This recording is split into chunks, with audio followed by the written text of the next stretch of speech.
Hello दोस्तों, 15 जून सोमवार की रात गलवान घाटी में जिस तरीके से चीनी आर्मी ने एक षड्यंत्र के तहत इंडियन आर्मी के साथ एक हिंसक झड़प की और हमारे 20 जवानों को शहीद किया, भारत समेत पूरी दुनिया के सामने एक सवाल खड़ा हो गया कि आखिर चीन चाहता क्या है।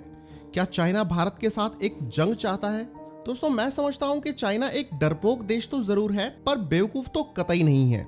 आज चाइना हमसे युद्ध करने की गलती तो कतई नहीं कर सकता, और वो भी ऐसे समय में जब वो इस जंग को बिल्कुल नहीं झेल सकता।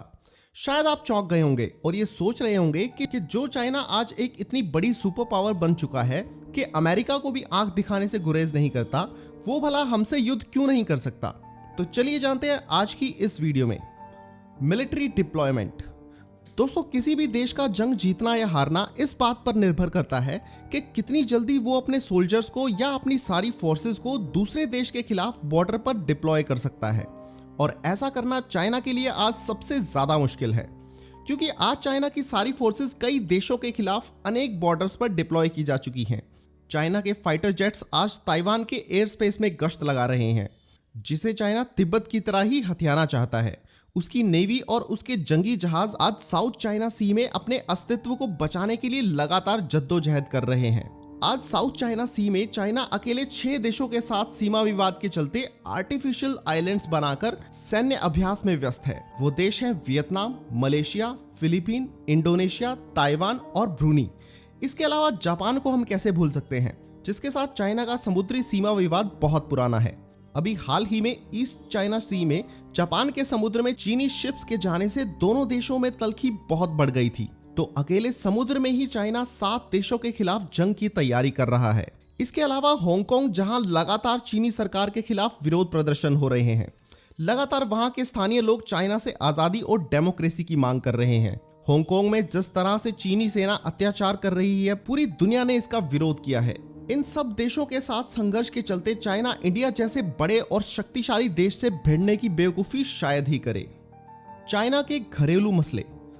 दोस्तों, दूसरा कारण है चाइना के अंदरूनी मसले। चाइना ने जिस प्रकार धोखे से तिब्बत पे कब्जा किया, दशकों से तिब्बत के लोग अपने देश की आजादी के लिए लगातार संघर्ष कर रहे हैं, जिसका समर्थन भारत और अमेरिका समेत दुनिया के कई बड़े देश कर रहे हैं। अपनी फौज के दम पर चाइना तिब्बत के स्थानीय लोगों की आवाज को दबाता आया है। इसी प्रकार चाइना के आउटर मंगोलिया से भी रिश्ते हाल ही में बहुत खराब हो चुके हैं। इसीलिए भारत को भी अब मंगोलिया के साथ अपने रिश्ते बेहतर करने की जरूरत है। और कुछ ऐसा ही हाल चाइना के शिंगजियांग प्रांत का भी है, जहां चीनी फौज लगातार उइगर मुस्लिम पर अत्याचार कर रही है। उइगर मुस्लिम्स 1990 से आजादी की मांग कर रहे हैं, जिसे चाइना अपनी फौज के दम पर दबाता आ रहा है। अमेरिका और इंडिया समेत कई बड़े देश तिब्बती और उइगर मुस्लिम्स का समर्थन कर रहे हैं। चाइना के अंदरूनी मसले यहीं खत्म नहीं होते। बीजिंग में कोरोना वायरस फिर से फैल चुका है, जो कि एक बड़ी चुनौती के रूप में चाइना के सामने खड़ा है। इसके अलावा सबसे बड़ा अंदरूनी मसला है चीन में कम्युनिस्ट पार्टी की सरकार। चाइना में डेमोक्रेसी नहीं है, और ये चाइना के लिए सबसे बड़ा खतरा भी है। चाइना के लोगों को किसी भी तरह की आवाज उठाने का अधिकार नहीं है। वहाँ के लोग हमारी तरह ट्विटर, फेसबुक, व्हाट्सएप आदि का इस्तेमाल नहीं कर सकते। वहाँ की मीडिया केवल वही खबरें लोगों को दिखाती है जो कि सरकार दिखाना चाहती है।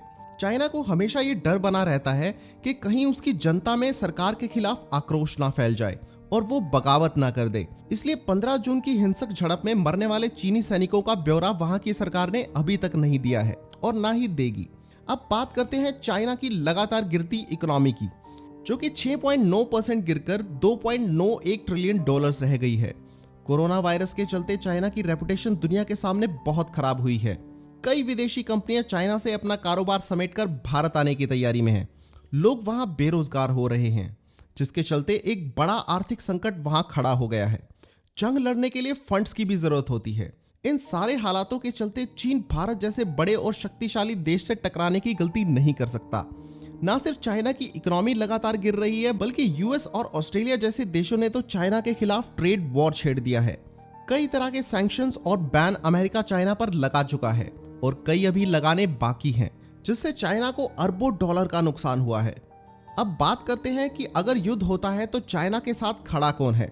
सिर्फ पाकिस्तान या उसका नया दोस्त नेपाल, जिनकी शायद गिनती भी नहीं होती। वहीं अगर भारत की बात करें तो दुनिया की सबसे बड़ी ताकतें जैसे अमेरिका, ऑस्ट्रेलिया, ब्रिटेन, फ्रांस आज भारत के साथ कंधे से कंधा मिलाकर खड़े हैं। भारत के पक्ष में अमेरिका ने तो साउथ चाइना सी में चाइना के खिलाफ 3 एयरक्राफ्ट कैरियर्स भी तैनात कर दिए हैं। इन सब कारणों के चलते यदि चीन भारत से जंग चाहे तो चारों तरफ से बर्बादी के सिवा उसे और कुछ नहीं मिलेगा। तभी मैंने वीडियो की शुरुआत में कहा था कि चाइना डरपोक जरूर है पर बेवकूफ नहीं है। दोस्तों, आपके इस बारे में क्या विचार है मुझे नीचे कमेंट्स में जरूर बताएं, और अगर इस वीडियो का पार्ट 2 चाहिए तो नीचे कमेंट्स में पार्ट 2 जरूर लिखें। ऐसी ही इंटरेस्टिंग वीडियोस को देखने के लिए फैक्ट्स फैक्ट्री चैनल को अभी सब्सक्राइब करें।